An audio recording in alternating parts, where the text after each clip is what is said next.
नमस्कार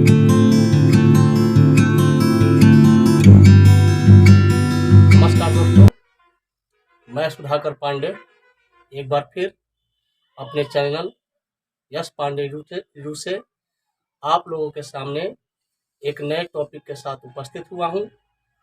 आशा करता हूं यह टॉपिक आपके लिए काफ़ी इम्पोर्टेंट होगी, काफ़ी कारगर साबित होगी।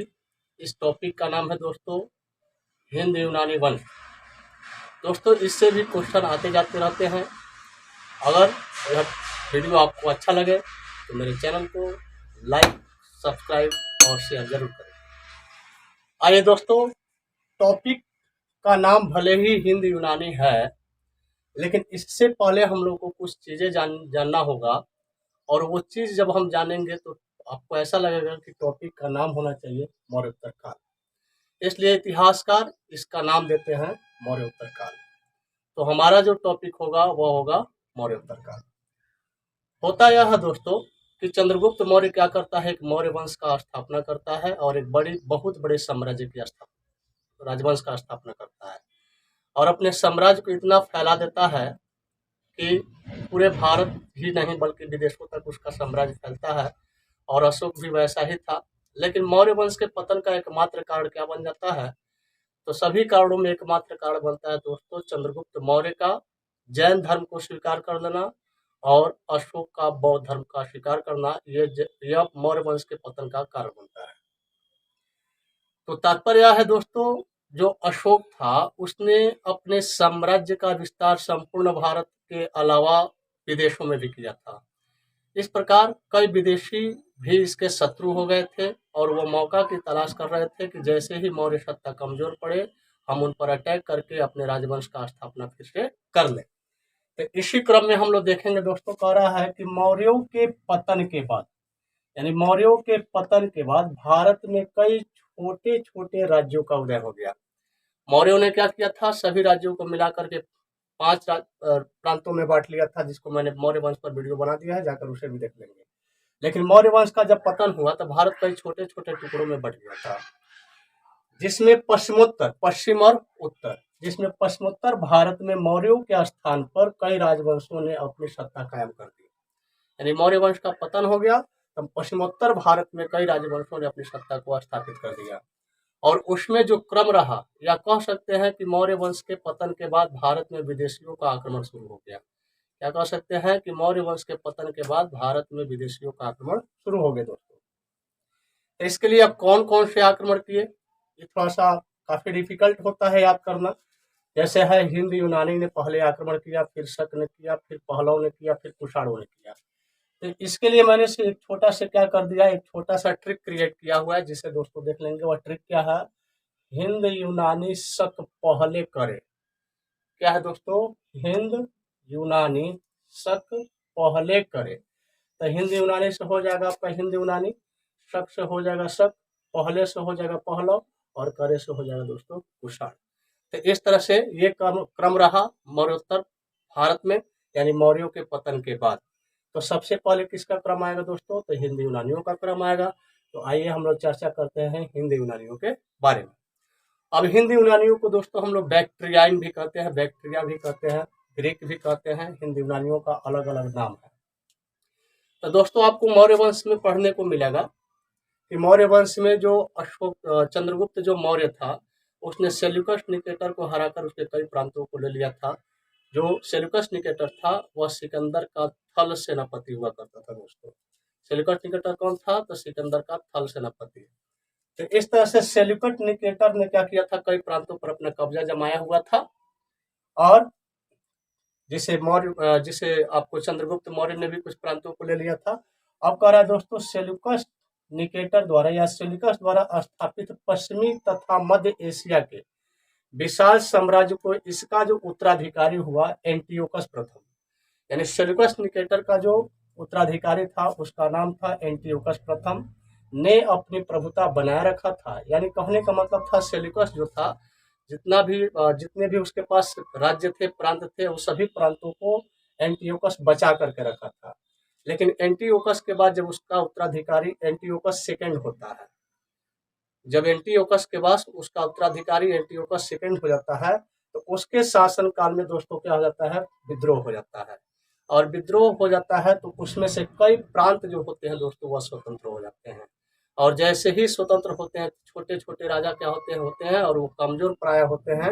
और उसी क्रम में विदेशियों को भारत में आक्रमण करने का मौका मिल जाता है, सही समय मिल जाता है और इस प्रकार विदेशी भारत में आक्रमण कर देते हैं। तो पहला जो आक्रमण है वह हिंद यूनानी है। उसमें सबसे पहले कह रहे दोस्तों भारत में सबसे पहले आक्रमण बैक्ट्रियाई शासक, यही हिंद यूनानी, जहां बैक्ट्रियाई कहा जाए समझिए आपको हिंद यूनानी, क्योंकि बैक्ट्रियाई का दूसरा नाम आपका हिंद यूनानी है। कह भारत में सबसे पहले आक्रमण बैक्ट्रियाई शासक डेमेट्रियस ने किया था। क्वेश्चन पूछेगा कि सबसे पहले किसने किया था आक्रमण, तो आंसर आपका होगा डेमेट्रियस। अब डेमेट्रियस ने कई उपाधि भी धारण किया था दोस्तों, भारत से वह कई उपाधि धारण किया था, जिसको देखेंगे कौन कौन उपाधि है। तो पहला है धर्महित अजय इंडोरम, ये डेमेट्रियस की उपाधियां हैं। डेमेट्रियस की उपाधि कौन कौन है, धर्महित, अजय और इंडोरम। तो पहला यूनानी आक्रमणकारी कौन था, तो पहला यूनानी आक्रमणकारी आपको कौन है, डेमेट्रियस। और इस रूप में बहुत सारे आक्रमणकारी आते हैं यूनान से, लेकिन वो उतने प्रभावशाली नहीं होते हैं जितना कि एक बन करके उभरता है जिसका नाम होता है मिनांडर। ठीक है दोस्तों। अब यह है कि इसने कब आक्रमण किया था भारत में, तो इसने 190 बीसी में भारत पर आक्रमण किया था दोस्तों। यानी डेमेट्रियस भारत में कब आक्रमण किया था, 190 बीसी में। और मौर्य वंश कब तक चला था, तो 185 बीसी तक, यानी 5 साल बाद आक्रमण होता है, 5 साल पहले। तो इस तरह से 185 यानी कि मौर्य जब था उसी समय धीरे धीरे आक्रमण का क्रम होता है, क्योंकि बीसी में घटता है दोस्तों। तो भारत में क्या होता है, 190 बीसी में आक्रमण करता है कौन, डेमेट्रियस। और कुछ क्षेत्रों को अपने अधीन कर लेता है, कौन कौन, अफगानिस्तान, पंजाब, सिंध इत्यादि को अपने कब्जे में ले लेता है, कौन, डेमेट्रियस। क्वेश्चन पूछेगा डेमेट्रियस ने प्रारंभिक रूप में भारत के किन किन प्रांतों को कब्जों में लिया था, तो आंसर होगा अफगानिस्तान, पंजाब, सिंध और इत्यादि। ये जो अफगानिस्तान देख रहे हैं यह पहले भारत में हुआ करता था, जिसे अशोक ने जीता हुआ था। पंजाब भी, ये जो पाकिस्तान का पाकिस्तान वाला पंजाब आज क्या है, अलग हो गया है। सिंध, ये सब पहले भारत में हुआ करता था, जिसे डेमेट्रियस ने किया था, जीता हुआ था।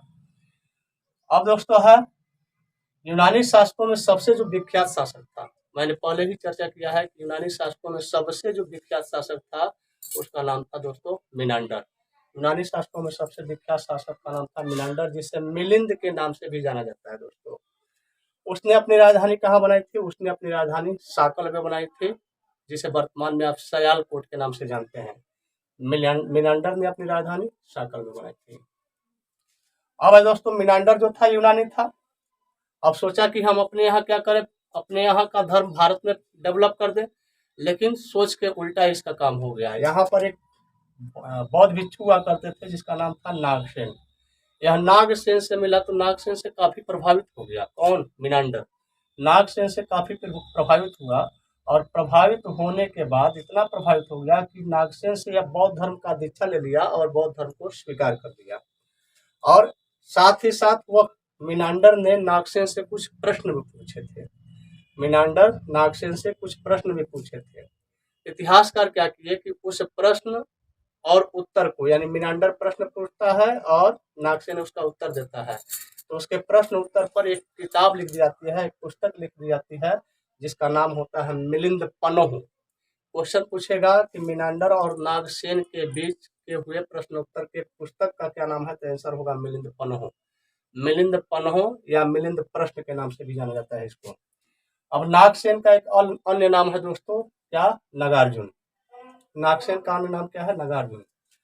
अब ये कुछ आया, सब अपना साम्राज्य विस्तार किया, सब कुछ विशेष नहीं किया सब, लेकिन इसके बाद भी भारत में इसने कुछ कार्य कर, उन्होंने कुछ कार्य किया। यूनानियों ने भारत में क्या किया था, कुछ कार्य किया था। अब उनके क्या क्या कार्य हैं थोड़ा देखेंगे। सबसे पहले भारत में सबसे पहले सोने के सिक्के हिंद यूनानियों के द्वारा जारी किए गए थे। कहने का तात्पर्य है कि मौर्य काल में भी सोने के सिक्के चलते थे, तो क्या वो पहले नहीं हुए, नहीं दोस्तों। तात्पर्य है कि जो ये लोग सोने के सिक्के चलवाए थे उसमें राजाओं के चित्र हुआ करते थे, उसमें डेट हुआ करते थे। अर्थात इसके पहले जो सोने के सिक्के चलते थे उस पे डेट और राजाओं का नाम नहीं हुआ करता था, वह क्रमबद्ध नहीं था, इसलिए सबसे पहले की जो बात आती है वह किसका आ जाता है? सबसे पहले जो बात आ जाती है वह आपका इन्हीं का आ जाता है, किसका? और ये यूनानियों का। तो हिंद यूनानी ने सबसे पहले सोने के सिक्के जारी किए थे। यूनान में एक कला चलती थी जिस कला का नाम था हेलेनिस्ट शैली, हेलेनिस्टिक शैली।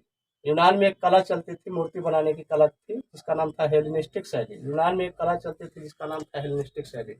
उस कला को मिनांडर ने भारत में लेकर आया था, और भारत में एक कला पहले से चलती थी जिसका कोई नाम नहीं था। तो हेलेनिस्टिक शैली और भारतीय शैली को मिला करके भारत में कला डेवलप की गई थी जिसका नाम था गांधार शैली। तो गांधार शैली, हेलेनिस्टिक शैली और भारत शैली को मिला करके बनाया गया है। और गांधार कला हेलेनिस्ट शैली का उदाहरण है। क्वेश्चन पूछेगा हेलेनिस्ट शैली का उदाहरण कौन है? तो गांधार कला। एक बार दोस्तों थोड़ा ध्यान देंगे, जैसे दो कला डेवलप हुआ है, एक का नाम था गांधार शैली और एक का नाम था मथुरा शैली। गांधार शैली और मथुरा शैली, ठीक है। तो गांधार शैली में महात्मा बुद्ध की मूर्ति ज्यादा मिलता था, और मथुरा शैली में आपको महावीर की मूर्ति ज्यादा मिलता था। तो याद रखना, थोड़ा सा कंफ्यूजन में पड़ जाता है आदमी एग्जाम में, तो इसको देखना है कैसे। तो गौ से गंधार और गौ से गौतम बुद्ध। गौतम बुद्ध गंधार कला में किसका मिला था? तो गौतम बुद्ध का मिला। और मौ से मथुरा, मौ से महावीर। महावीर स्वामी किससे हैं? जैन धर्म से हैं, ठीक ना। तो बुद्ध, महात्मा बुद्ध की मूर्तियां जो है गांधार कला में डेवलप की गई हैं, और महावीर की मूर्तियां आपको मथुरा कला में। पहला पहला अक्षर दोनों में कॉमन है, पकड़ लेंगे आराम से, ठीक है। तो हेलेनिस्टिक शैली का सर्वोत्तम उदाहरण कहाँ मिलता है आपको? गांधार शैली में। अब इस प्रकार दोस्तों कह रहा है कि पहले रंगमंच में नाटक दिखाया करते थे, भारत में नाटक का प्रचलन हुआ करता था, लेकिन नाटक में पर्दा उठाना और पर्दा गिराना, नाटक में पर्दा उठाना और पर्दा गिराने की जो परंपरा है दोस्तों, वह हिंद यूनानियों ने ही भारत में लेकर आया था। तो यही है, रंगमंच पर नाटक में पर्दा उठाना और पर्दा गिराने की परंपरा की शुरुआत हिंद यूनानियों ने ही की थी। क्वेश्चन बहुत पूछता है कि नाटक पर पर्दा उठाना और गिराने की परंपरा की शुरुआत किसने की थी? आंसर होगा हिंद यूनानियों ने, ठीक है। अब इसका विकास हिंद यूनानियों ने किया था, इसलिए इसको यवनिका शैली भी कहते हैं। यवनिका शैली किसको कहते हैं? तो वही नाटक में पर्दा उठाने और गिराने की परंपरा को, ठीक है दोस्तों। अब यह है मिनांडर ने एक उपाधि धारण की थी जिसका उपाधि क्या था? एशिया का संरक्षक। क्वेश्चन पूछेगा एशिया का संरक्षक किसे कहा जाता है दोस्तों? तो आंसर होगा मिनांडर, ठीक है दोस्तों। अगर ये टॉपिक आपको अच्छा लगा तो मेरे चैनल को लाइक, सब्सक्राइब और शेयर करेंगे। लेते हैं विदा, मिलते हैं अगले वीडियो के साथ।